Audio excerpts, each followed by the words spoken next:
So as you can tell by the title of this video, I added pearlescents into Borderlands 3. But many of you who are familiar with me and my work will know that I already did this, years ago in fact. The Borderlands 3 Redux mod added pearlescents to the game, so what I'm doing here really isn't that new.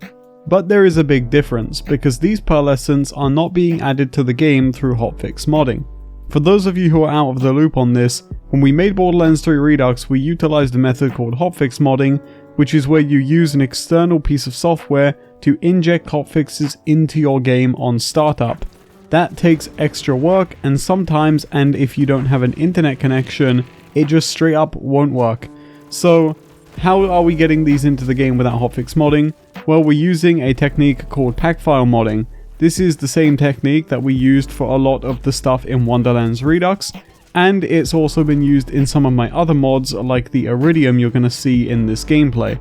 But before we go any further, I just want to say before the video starts that right now the hunt is running in the Borderlands community. This is a charity event designed to raise money for the kids of the St. Jude's Children's Research Charity. If you want to donate to it, I've left a link in the description down below. It's for a great cause, and if you do donate, I'd really appreciate it. Now, Packfile modding is also a way for us modders to get more control over the games we're touching. You could do things anywhere from mesh replacement, sound replacement, texture replacement, or ubergraph modification, and you can't do any of this through hotfix modding. Now, for those of you who have no idea what gibberish I just said, it basically means that we can do things with pack modding we can't do with hotfix modding. For example, in hotfix modding, we can't edit something called the ISNDB, which is short for the Inventory Serial Number Database. This is also commonly referred to sometimes as sanity checking. Every item in Borderlands 3 has a serial number tied to it, and this is how the game authenticates if that piece of loot is real or not.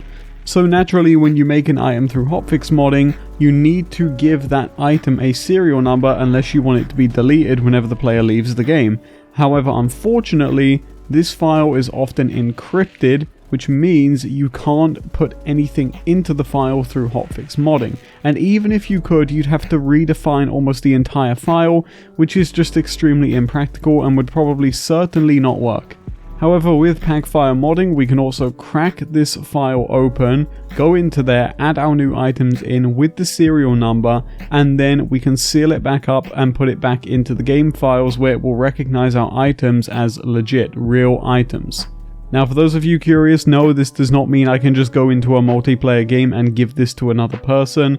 They obviously would not have the pack mod, which means even if they could see the gun, which is also highly unlikely, they would not be able to keep it. And this is good because it prevents you from going into other people's games and ruining their experience as well. So all around, it's a pretty safe method. But now into the actual mod. So the way this works is that once you hit Mayhem 10, there are bosses in the game who will be able to drop these pearlescents as dedicated drops. There's currently only 3 pearlescents in this mod because I wanted to launch it into a beta while I finished up some other projects. And I would really like it if you guys in the comment section down below could leave me suggestions for pearlescents to make. Give me item ideas, things you want to see in this mod, and I'll look into them, and if they sound cool enough, then I'll put them into the mod and update it with more drops.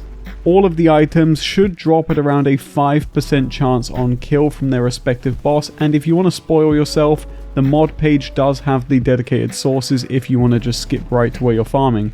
I chose not to have these pearls world drop just because modifying the world drop pool can be a little tricky because in some cases it's referenced differently in other places in the game.